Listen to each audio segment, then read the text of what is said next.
Olá, Barbacena Século XXI de volta pela Rede Real. A proposta desse programa é refletir o presente e os temas atuais, projetando soluções e perspectivas para o futuro. O nosso tema de hoje é comunicação, publicidade, propaganda, mercado. E para debater conosco esse universo apaixonante, nós estamos aqui com o publicitário e professor Marcelo Miranda, que é coordenador do curso de Publicidade e Propaganda da Unipac e também professor da UENG, Unidade Barbacena. Seu currículo é extenso, não é, professor Marcelo? Tem assim uma vasta atuação nessa área. É também empresário, atuando com um veículo vitorioso, que é a Folha de Negócios, que é um jornal pioneiro na veiculação exclusivamente de publicidade, conteúdo publicitário, não é? Então, antes de mais nada, nós gostaríamos de saber como você entrou nesse universo, o que te levou e o que te seduziu para esse mundo de comunicação. Boa noite, Edson. Eu gostaria de agradecer ao convite em participar do seu programa. Que é um programa que debate temas interessantes, não só para a cidade, mas para a região toda. Bom, respondendo a sua pergunta, desde pequeno, eu sempre gostei muito de televisão e assistia 8, 9 horas de televisão por dia. E quando eu cheguei nos 16 para 17 anos, pensando o que queria trabalhar, logo me veio à mente o trabalho com publicidade, porque era interessante, porque eu gostava de assistir até mesmo a propaganda eleitoral, que ninguém gosta, né? Interessante porque eu acompanhava e isso me seduzia. Tanto que eu fui fazer publicidade. Ainda trabalhei um tempo fora da área, fui funcionário público durante 5 ou 6 anos mais ou menos, numa área totalmente fora da minha área de formação hoje, né? Mas realmente eu tangi para a área da publicidade e foi algo que me tornou muito feliz. Realizei um sonho de criança, trabalhar na área da publicidade, com certeza. Então, gostar de ver a propaganda já é um sintoma assim, de alguém, quando a mãe ou o pai vê a criança ali, se liga também no intervalo comercial, da mesma forma que no conteúdo da TV, por exemplo, é um sintoma de que é da área, né? Que é alguém que gosta disso, né? Com certeza, a gente acompanhava tudo, como eu disse, até mesmo a propaganda eleitoral, que nós sabemos a importância que tem, mas muitas pessoas, a maioria delas acaba não acompanhando, e era engraçado porque a gente acompanhava, conhecia os candidatos, comentava em conversas de adulto, porque assistia o programa. Então, isso foi algo que realmente fez parte da minha infância, e por isso que eu resolvi trabalhar com publicidade, e aí me formei e eu hoje atuo diretamente com isso. Marcelo, é um mito, uma percepção talvez geral, de que vendo assim pronto é fácil fazer. Então todo mundo se sente um pouco capaz de criar alguma coisa ou de produzir algo que possa ser considerado uma propaganda ou algo do gênero. Até onde a intuição, a verve pessoal de cada um pode chegar e até onde é importante ter uma formação acadêmica nessa área? Eu costumo dizer que a área da publicidade é uma área interessante porque ela destaca muito essa questão. A criatividade e a intuição, isso é algo da pessoa, né? Nasce com ela. A pessoa que é criativa, ela pode ser um advogado, um engenheiro que depende muito de criatividade, um próprio médico, né? Então, a intuição e a criatividade nasce com a pessoa. Especificamente na área da publicidade, quando uma pessoa ela é criativa e ela conhece funções e formas dentro de um programa específico de edição de imagem, de vídeo ou mesmo de áudio, ele pode com certeza trabalhar na área, só que aí num ponto a formação é importante, no momento da estratégia e de conhecer um mercado, um público-alvo. Porque você montar um anúncio que seja de qualidade, um anúncio bonito, bem trabalhado, não com muitas cores, isso talvez, essa questão intuitiva, criativa da pessoa, com certeza ele consegue a partir do momento que ele conheça os programas. Agora, entender o que há por trás daquele conteúdo, daquela propaganda, que tipo de público que ele vai atingir, né, e o perfil desse público, a representatividade desse público, é algo que aí demanda uma determinada estratégia, que é onde a formação é importante, principalmente no que tange a perspectiva estratégica da coisa. E aí que entra o marketing, porque há uma confusão, né, Marcelo, entre publicidade, o que é levado como mensagem e o que é a estratégia, o que é pensado para que algo possa ser vendido. Aí é interessante que o nosso telespectador conheça essa diferença, não é? O marketing, nós brasileiros começamos a falar em marketing a partir de 1970, principalmente no governo militar, que nós tínhamos uma influência muito grande dos norte-americanos, e aí começa a se falar marketing, mas inicialmente essa discussão do marketing era muito ligada à questão da publicidade. E hoje a gente percebe que o marketing, que a publicidade é uma ferramenta do marketing, como relações públicas é uma ferramenta do marketing, como um bom atendimento dentro de uma empresa é o marketing. Na realidade, o marketing seria o todo que compõe principalmente a imagem da empresa.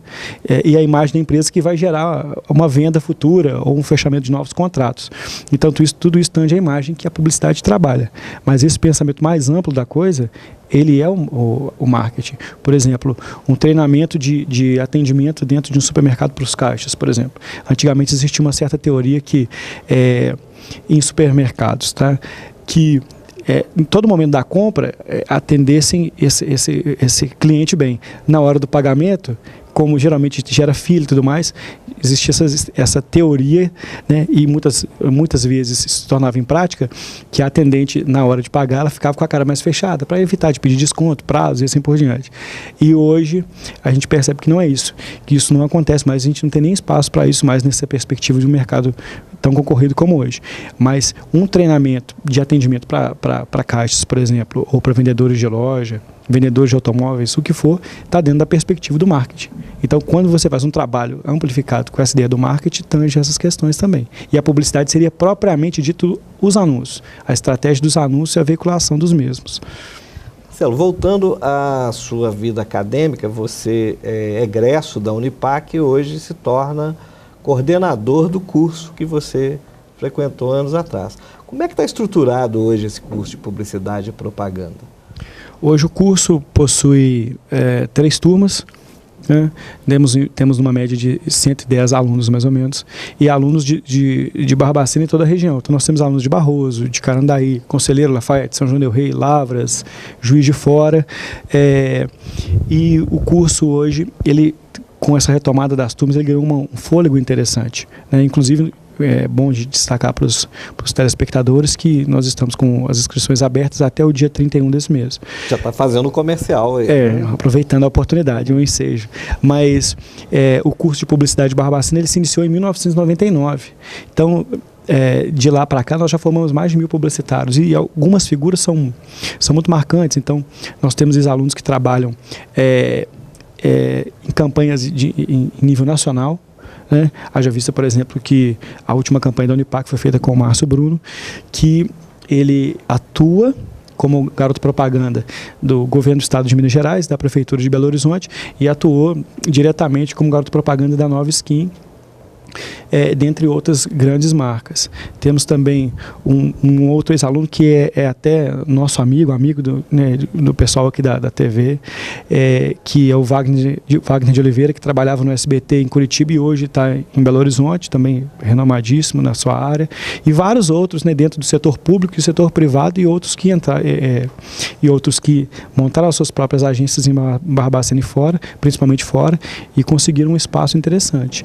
Então, o curso, realmente, o que eu costumo dizer, ele veio e cumpriu, né, com essa questão de qualificar o mercado publicitário, que é o que acontece hoje em Barbacena, nessa região, no raio de uns 150 quilômetros.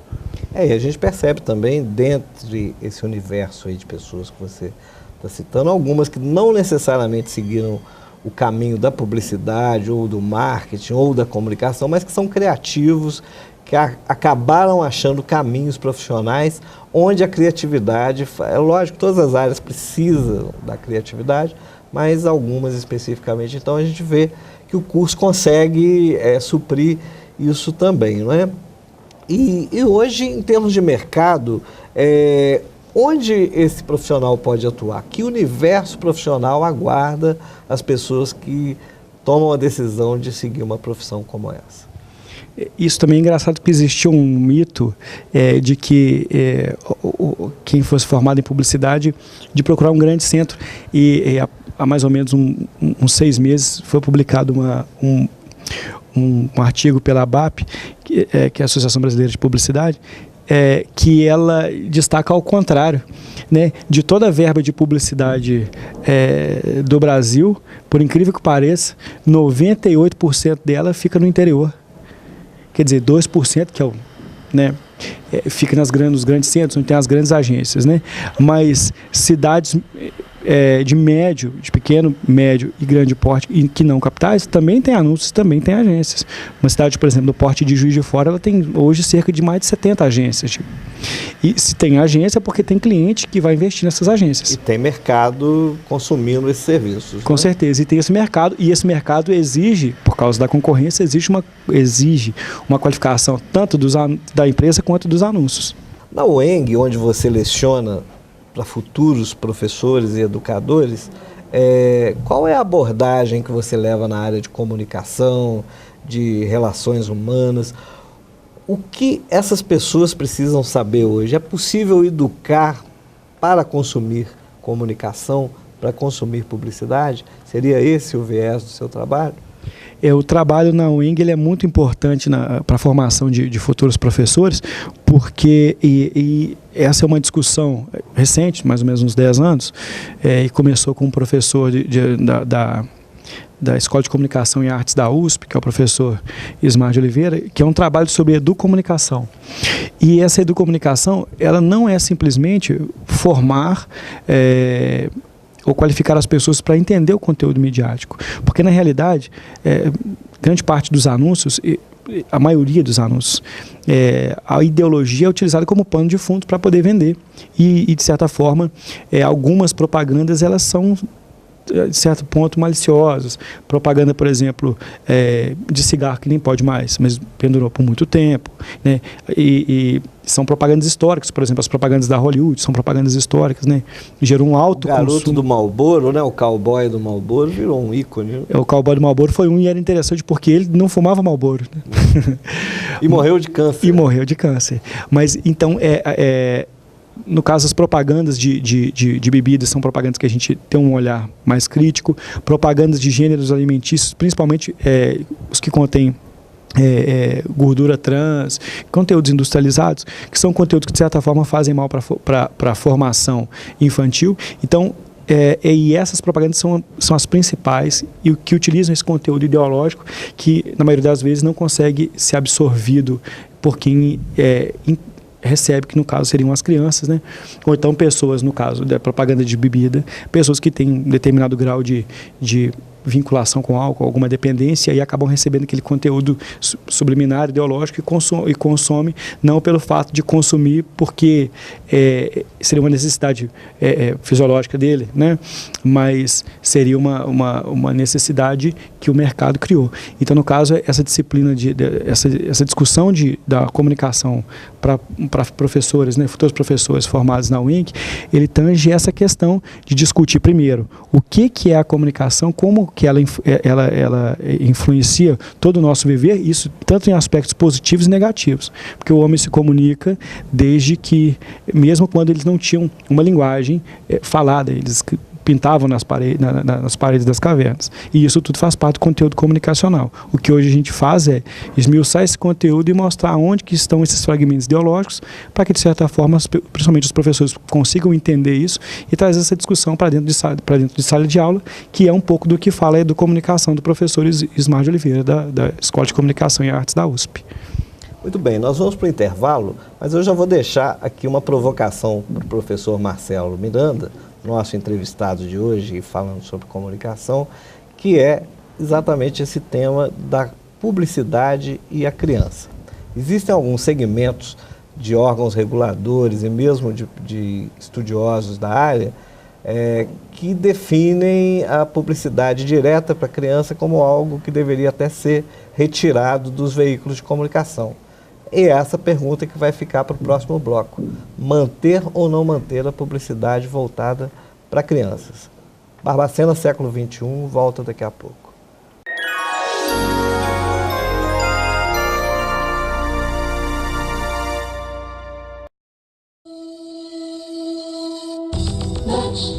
Rosas, internet, rosas, internet, credibilidade, disponibilidade e velocidade, e aí, rosas, internet. O mundo ao toque de seus dedos, se ligue já. Rosas, internet. Hoje, o mercado de trabalho oferece aproximadamente mais de 200 mil vagas para pessoas qualificadas em todo o Brasil. Aproveite a oportunidade para se qualificar sem a necessidade de local e horário fixo. Venha fazer parte da Solutec Cursos Online. Oferecemos aproximadamente mais de 1000 cursos em diversas áreas e também cursos direcionados para a sua empresa. Para conhecer os nossos cursos e serviços, acesse o nosso site www.solutecinformatica.com.br.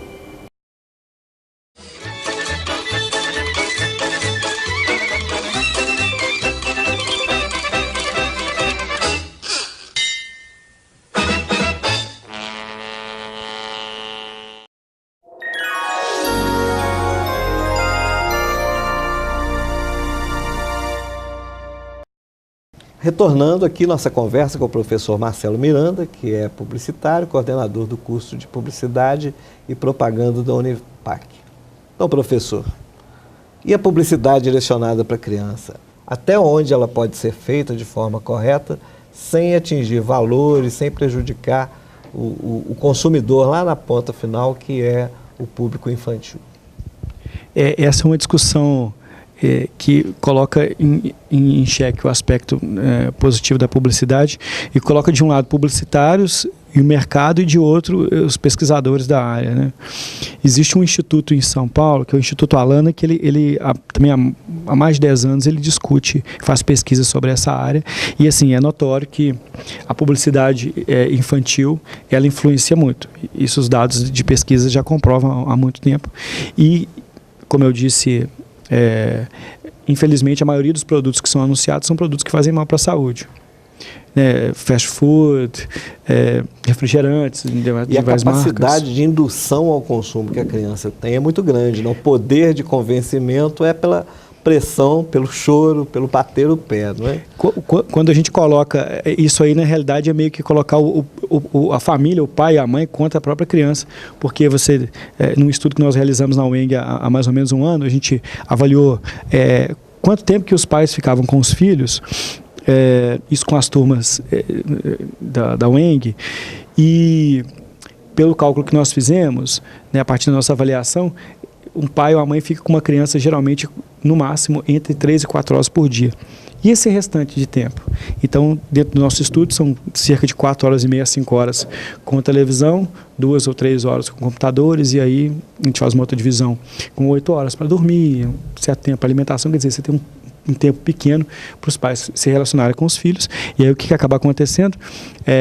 A própria criança percebe isso, que quando ela necessita de algo né, que foi evidenciado pela publicidade direcionada a essa criança, ela pede e o pai, talvez com uma ação de atender uma necessidade da criança, talvez uma certa ausência de não estar próximo o tempo inteiro, acaba comprando e esse consumo se transforma no consumo ideológico, não um consumo realmente que talvez essa criança necessitaria.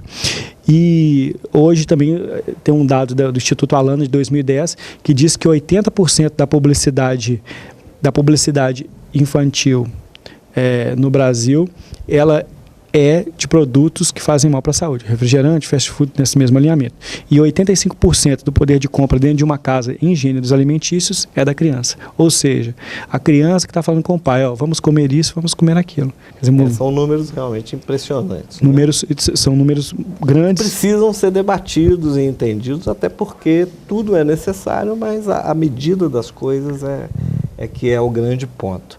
Professor Marcelo, foi dito aqui que, surpreendentemente, o mercado das cidades menores, tidos como limitados, são hoje talvez os mais promissores para os profissionais da área.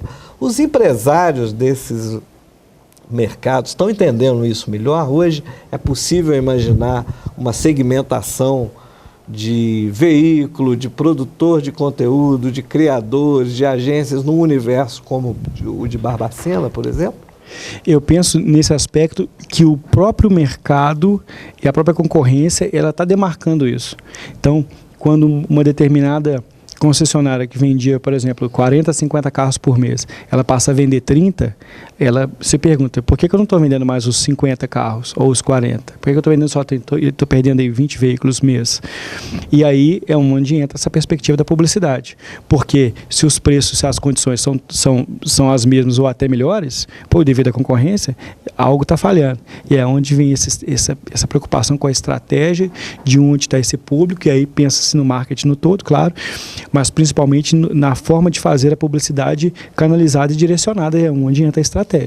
As grandes empresas, todas elas deslancharam a partir do momento que pensaram, o meu público é XYZ e esse público está em determinados lugares, e aí essa propaganda direcionou e chegou nesse público. A fragmentação dos veículos também, não existe mais hegemonia da televisão ou qualquer outro meio, é um dado interessante, né, para poder haver esse realinhamento do mercado, do serviço oferecido de publicidade e propaganda. E o e-commerce, né? Ou seja, o comércio eletrônico, aonde ele entra ali? Porque ele é o veículo, ele é a publicidade e é o local da compra, da decisão do consumo do mesmo produto. Como que vocês estão estudando, avaliando essa entrada significativa do e-commerce na realidade de hoje? Edson, isso é interessante porque isso é quase que intuitivo, porque o conteúdo, na realidade, todas as teorias da comunicação, elas tiveram um tempo para a gente estudar, isso ser maturado, essa ideia, colocado em prática, perceber isso funciona, isso não funciona, como é o caso, por exemplo, da propaganda para criança, ou da propaganda no Brasil de uma forma geral, que, por exemplo, ela começou totalmente racional, e aí chega final dos anos 70 e publicitários como Washington Oliveto percebem que vender o racional dentro de um produto já não vende tão bem, e aí começa a vender o ideológico. E aí a gente começa a vender não só o produto, por exemplo, um sutiã, mas a gente começa a vender o que esse sutiã vai te proporcionar em perspectivas de sensação, status e assim por diante, que é o que a publicidade faz hoje. É aquele famoso filme do Washington Oliveto, da W Brasil, que tem a mocinha descobrindo a magia de ter o primeiro sutiã, ou seja, eles não estão vendendo exatamente o produto, mas um estado de espírito, um ambiente psicológico, né?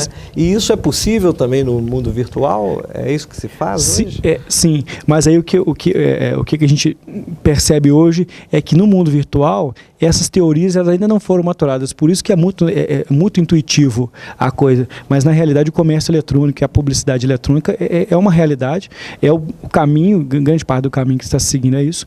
Existem produtos que a gente não percebe esses produtos sendo anunciados em mídias tradicionais, como jornal, TV, rádio, a gente percebe sim, na internet com vários anúncios, seja dentro de uma rede social, seja como uma estratégia de marketing direto via e-mail, ou seja, somente na rede social, mas ele está lá dentro do conteúdo. Então você vai comprar, você vai perceber vários ícones que você pode acessar, e a própria Google paga-se ele anuncia em diversas páginas a partir do momento que a página tem a visibilidade, e paga-se até por clique nesses anúncios, que é até uma fonte de receita para várias agências de publicidade, sites de notícia.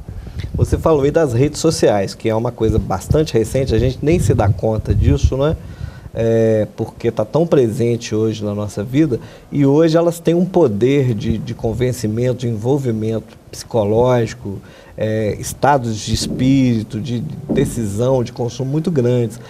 Como que está sendo possível acompanhar essa expansão das redes sociais e a possibilidade daquele que deveria ser na técnica normal da comunicação, o receptor, ele também ser emissor ao mesmo tempo?